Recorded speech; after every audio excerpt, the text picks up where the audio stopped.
After my daughter chose her rich stepfather over me at 15, his cruel betrayal left her broke and crawling back to me, the dad she erased. I, 50, male, need to get this off my chest, and honestly, I'm still struggling with whether I'm making the right call here. This whole mess started about 12 years ago when I split with my ex-wife Nicole, 48, female, but to understand why I'm at this crossroads now, you need to know the full story. Back then, I was literally working myself to the bone with 2 full-time jobs. We're talking 80-hour weeks, alternating between a day shift at a warehouse and evening shifts at a local restaurant. The economy wasn't great, and I was doing everything I could to keep our heads above water. Bills were always breathing down my neck, mortgage, utilities, car payments, you name it. I'd skip lunches sometimes just to make sure there was enough food on the table for my family. Nicole, though, she was something else entirely. Looking back, I should have seen the red flags from the start, but you know how it is when you're in love and trying to make a marriage work. She came from a more privileged background, and no matter how hard I worked, she acted like I was somehow failing her by not providing the lifestyle she thought she deserved. You wouldn't believe some of the arguments we had. I'd come home exhausted after a double shift, and she'd be there with a jewelry catalog circling things she wanted for her birthday. When I'd try to explain that we needed to budget carefully, she'd hit me with lines like, "My father would never have let his family live like this," or "I didn't marry you to live paycheck to paycheck." It was soul-crushing, honestly. We had a daughter together, Chelsea, now 25, female, and I really thought that would be our common ground.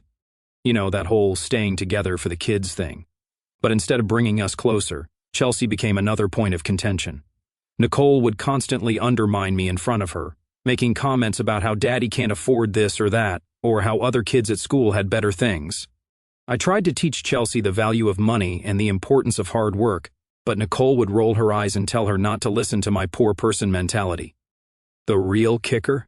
Despite all her complaints about money, Nicole wasn't exactly contributing much to our financial situation.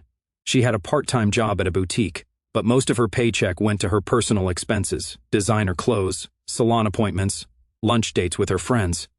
Meanwhile, I was pulling double shifts and still getting grief about not providing enough. I remember one incident that really captures what I was dealing with. It was Chelsea's 10th birthday, and I'd saved up for months to throw her a nice party at a local pizza place. Nothing super fancy, but it was clean, fun, and the kids loved it.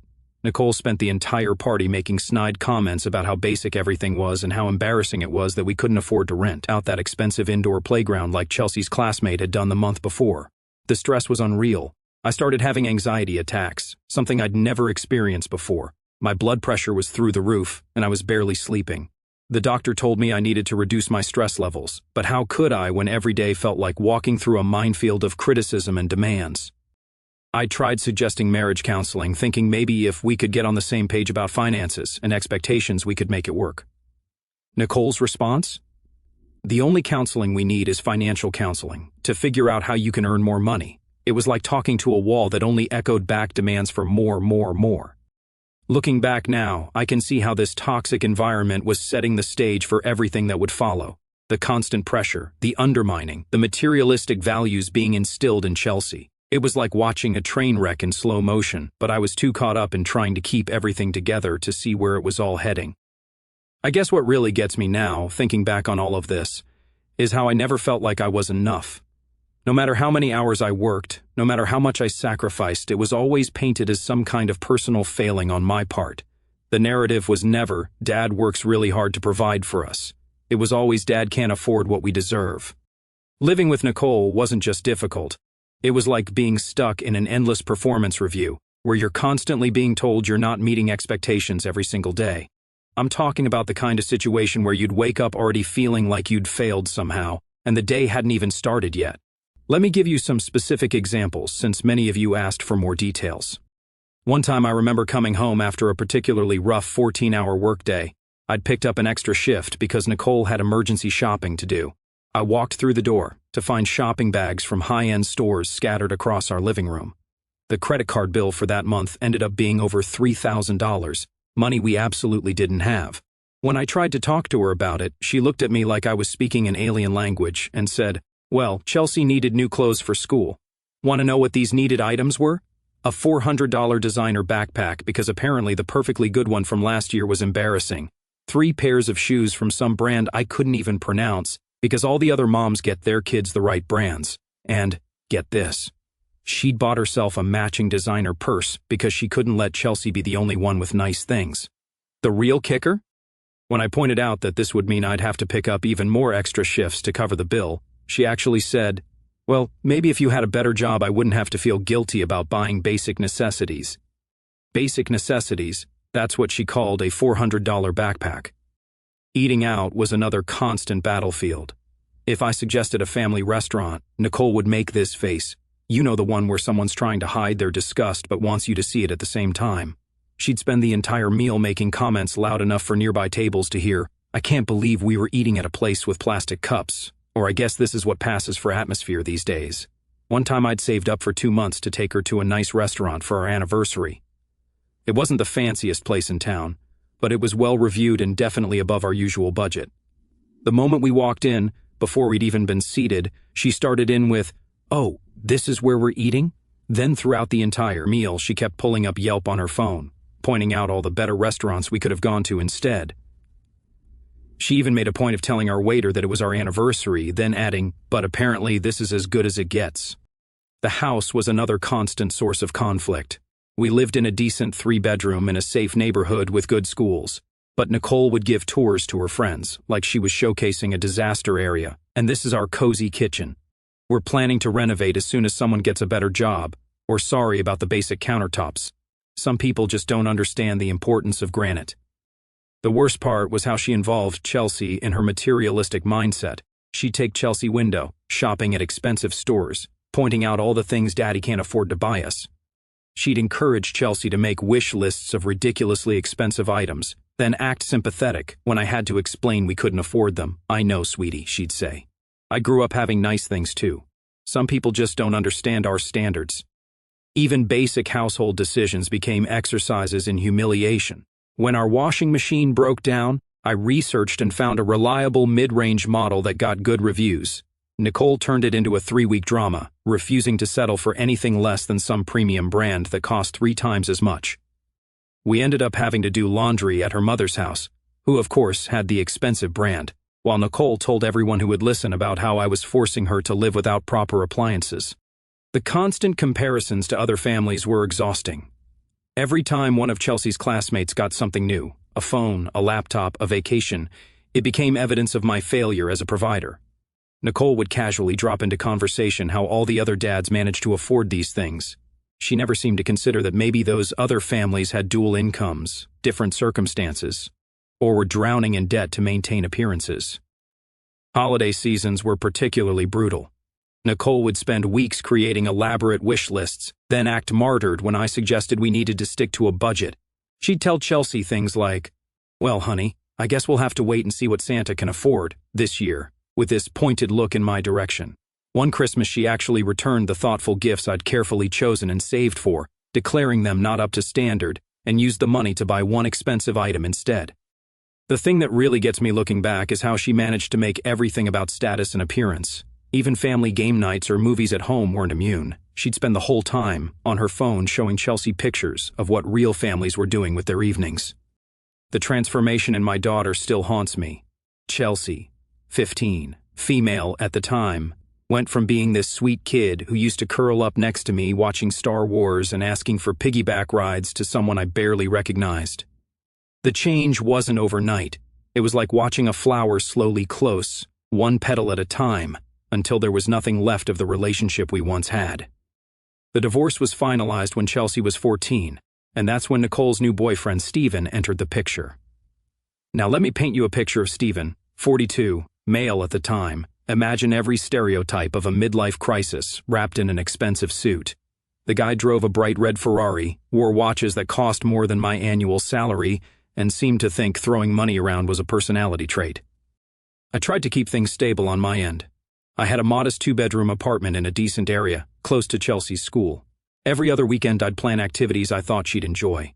Movie marathons, trips to the science museum, she used to love space, cooking her favorite meals together. But increasingly these weekends became torture sessions of comparison. "Dad, why can't we go to Paris like Mom and Steven?" she'd ask, not even looking up from her phone during the movie I'd specially picked for our night together.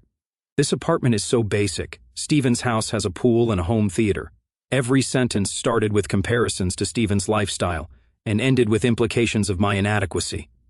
The real gut punch came during what I thought would be a special father-daughter day.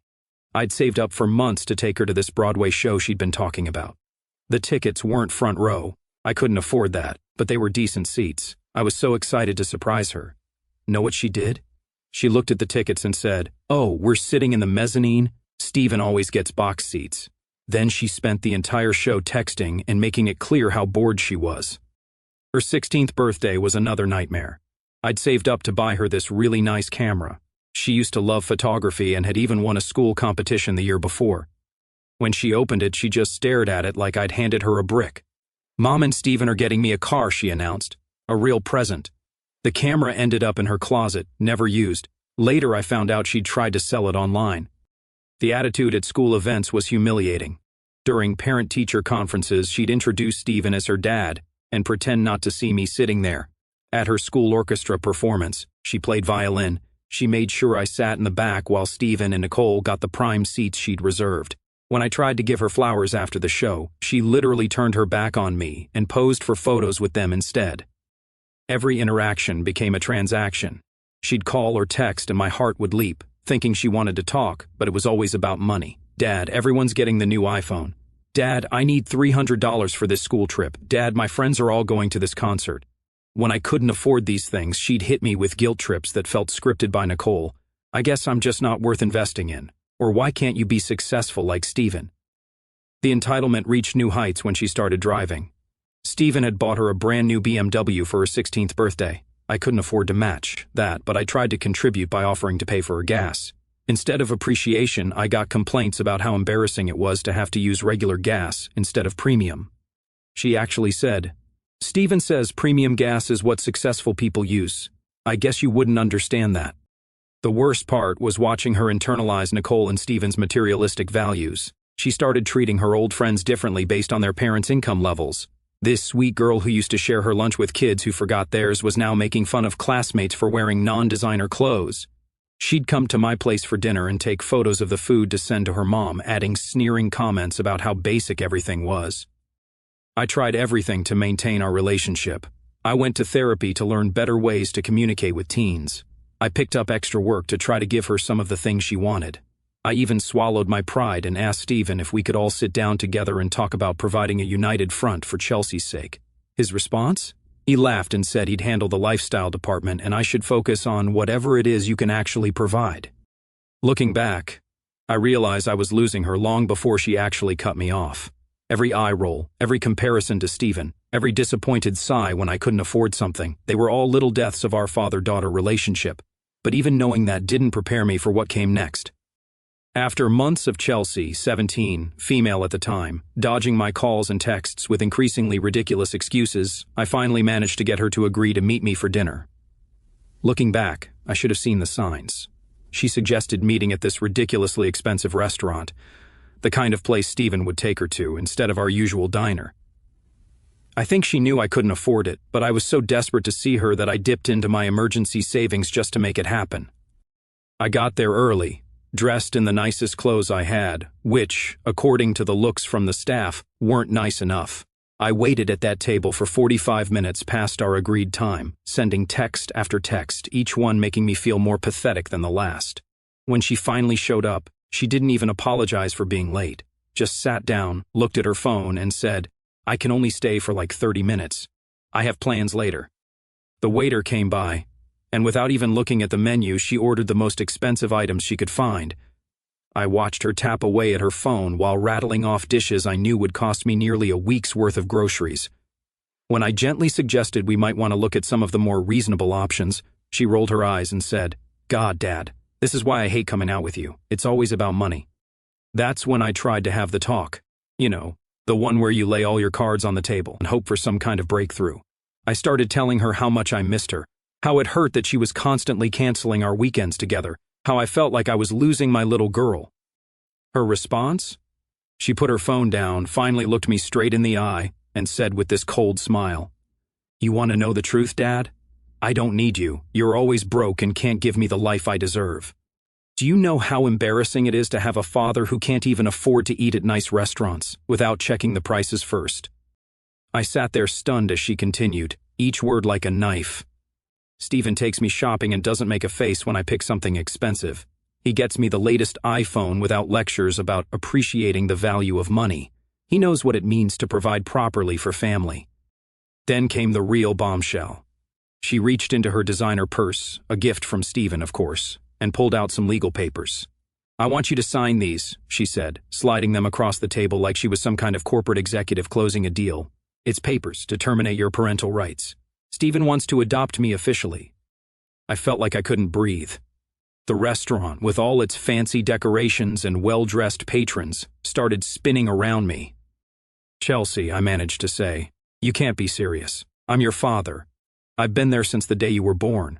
Remember all the times we—" She cut me off with this laugh that didn't sound anything like my daughter. "If you're not going to keep up with my lifestyle, then what's the point of having you as my dad? Stephen can provide everything you can't.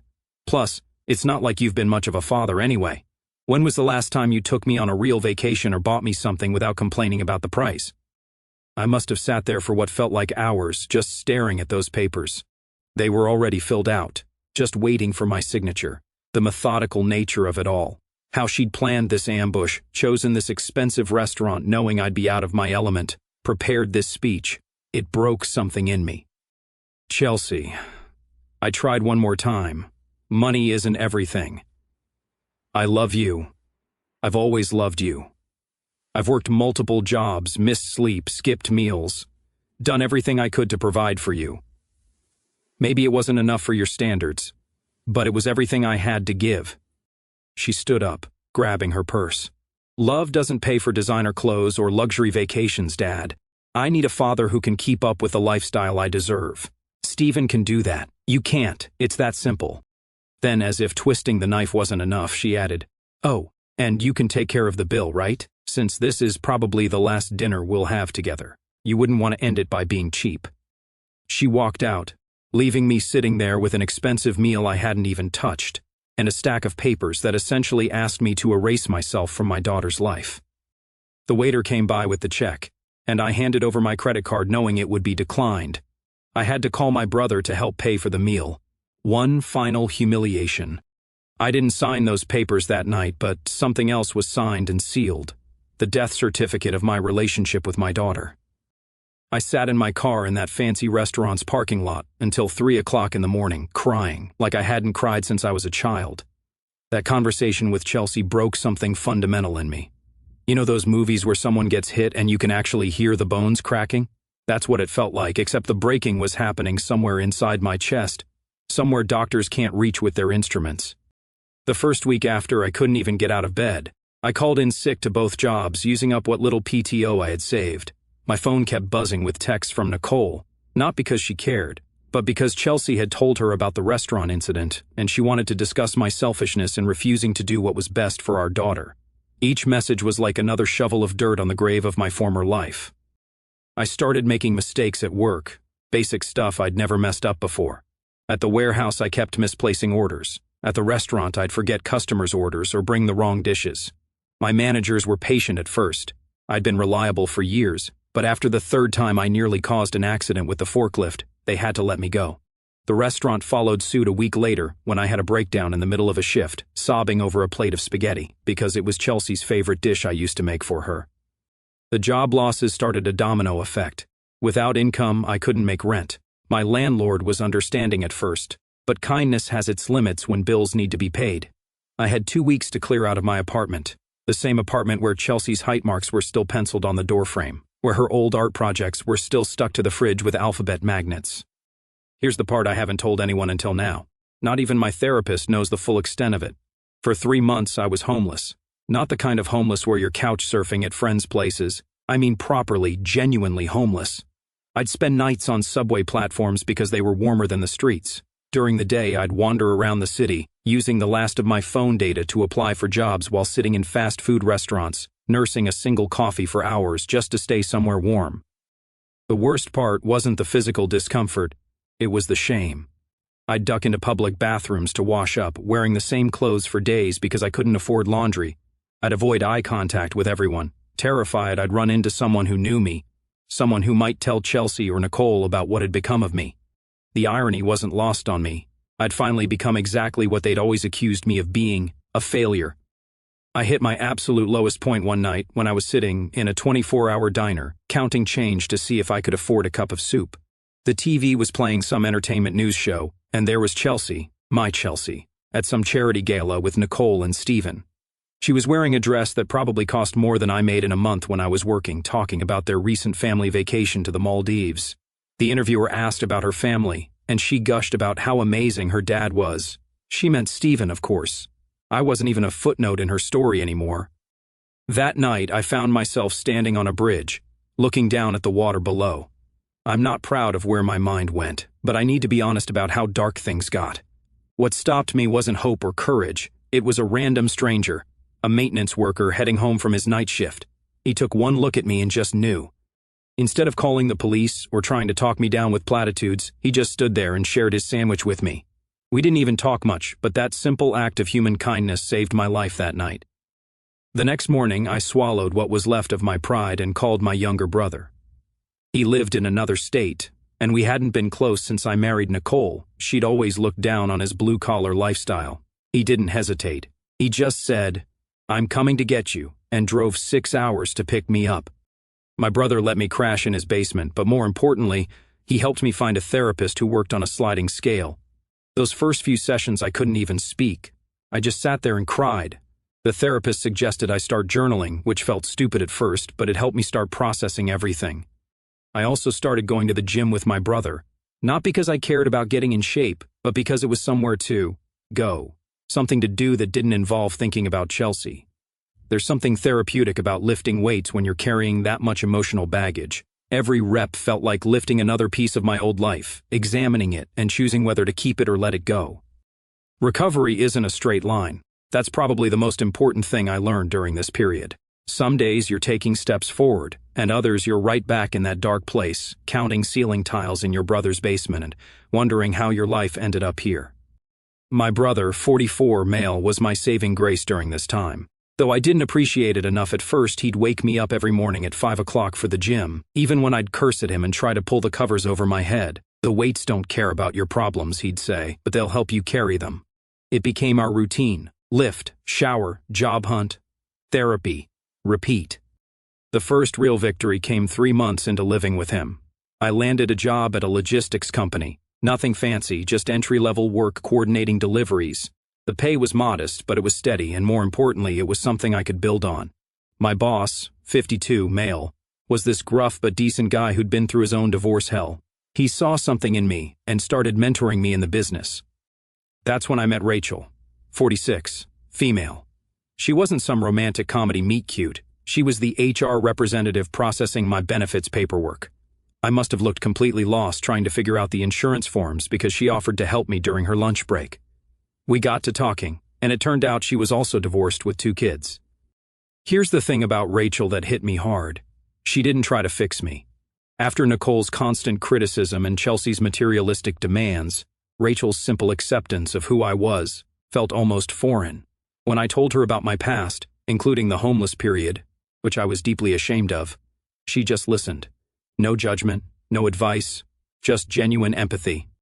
Our first date was nothing fancy, just coffee at this little place near work. I was nervous about suggesting it, worried it wasn't upscale enough, but Rachel just smiled and said she loved their muffins. We sat there for hours talking about everything and nothing. She told me about her kids, 14 male and 16 female, her own divorce struggles, her dreams of maybe going back to school someday. The relationship developed slowly, organically. We'd have lunch together at work, then occasional dinners. She invited me to her son's baseball games, and I helped her daughter with math homework. No pressure, no expectations, just 2 people healing together. But it wasn't all smooth sailing. I had massive trust issues and anxiety about money. The first time Rachel suggested splitting the bill on a date, I nearly had a panic attack. Years of Nicole's conditioning had me expecting judgment for not paying. Instead, Rachel just held my hand and said, "We're partners, not a balance sheet." 6 months into dating, Rachel's daughter Emma had a school dance. She needed help with her dress, and somehow I ended up being the one helping her budget and shop for it. The moment she asked my opinion on colors, I started crying in the middle of the store. Emma just hugged me and said, "It's okay to miss her, but we're here now." That's when I realized I was part of a family again, just in a different way. Rachel and I got married last year. It was a small ceremony in her brother's backyard. Her kids stood up with us, Emma as her maid of honor, Jake as my best man alongside my brother. We wrote our own vows, and one of the promises we made was to always be honest about our brokenness and to help each other heal. We bought a modest house together. Nothing fancy, but it's ours. The kids have their rooms, we have a small garden, and there's this weird, creaky step we keep saying we'll fix but never do. It's not perfect, but it's real. Every birthday, every holiday, every minor achievement is celebrated, not with expensive gifts or fancy restaurants, but with genuine joy and presence. I still have my moments. Sometimes I'll see a father and daughter together at the store or hear Chelsea's favorite song on the radio, and it hits me all over again. But now I have people who understand that grief isn't something you get over, it's something you learn to carry differently. Then that day came. I was picking up groceries at Whole Foods, ironic I know. The store Chelsea used to mock me for not shopping at. I literally ran into her. Chelsea, 25 now, was standing in the wine aisle, looking exactly like a younger version of Nicole. Designer everything, that same entitled posture. For a moment I thought about pretending I hadn't seen her, but she spotted me first. "Hey Dad," she said with this practiced casual tone. Like we'd just seen each other yesterday. Not like she'd spent the last 8 years pretending I didn't exist. "I finally decided I need you back in my life." The shopping basket nearly slipped from my hands. 8 years of therapy helped me keep my composure, but inside I was that broken man on the subway platform again. She kept talking, filling the silence with words that felt rehearsed. "Steven and Mom got divorced last year," she explained, examining a wine bottle like we were discussing the weather. "Turns out he was cheating with his secretary. How cliché, right? But that's not why I'm here." She put the bottle back, picked up a more expensive one. "I've been doing some thinking, and I realized maybe I was a bit harsh back then. A bit harsh." That's how she described destroying her father's life. Then came the real reason for this sudden reunion. "I'm starting my own business," she announced, "a boutique PR firm. Mom's not in a position to help right now, and Steven's new wife doesn't want him investing in past relationships. I thought maybe we could reconnect, father-daughter style." I stood there, grocery basket growing heavy in my hands as she continued. "I've got all the plans drawn up. The space I want is perfect, it just needs some renovation. We could spend time together while you help me get it started, like financially, I mean. It would be a great investment opportunity for you." That's when something in me snapped, not in a breaking way this time, but in a moment of pure clarity. I looked at my daughter, really looked at her, and saw not just who she was, but who she'd always been since Nicole and Steven molded her in their image. "Chelsea," I said, my voice steadier than I expected, "I've moved on. I've built a life with people who respect me. I have stepchildren who value me for who I am, not what I can buy them. My other kids matter too." Her face did this thing I remember from her teenage years, that slight sneer that always preceded a cruel comment. "What's the point of having you as dad if you can't support me like I deserve?" The next day she showed up at my mom's house, her grandmother she hadn't spoken to in 8 years.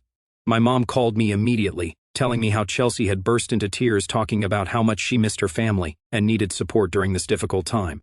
But when Mom gently suggested that if Chelsea wanted to be part of the family again, it would need to start with genuine relationships, not financial support, Chelsea's tears dried up remarkably fast. She actually laughed and said, "I'm only here for the lifestyle. If you can't give me that, then why bother?" So here I am. My daughter's back, but she's not really back. She just needs a new sponsor now that Steven's gone. Part of me wants to help her. She's still my daughter after all. But a bigger part remembers those nights on the subway platform, the therapy sessions, the slow process of rebuilding my self-worth. Am I the asshole for not wanting to let her back into my life, for choosing my mental health and my new family over my biological daughter? My wife Rachel supports whatever decision I make, but says I need to make it for the right reasons. My therapist suggests maintaining firm boundaries if I do decide to reconnect.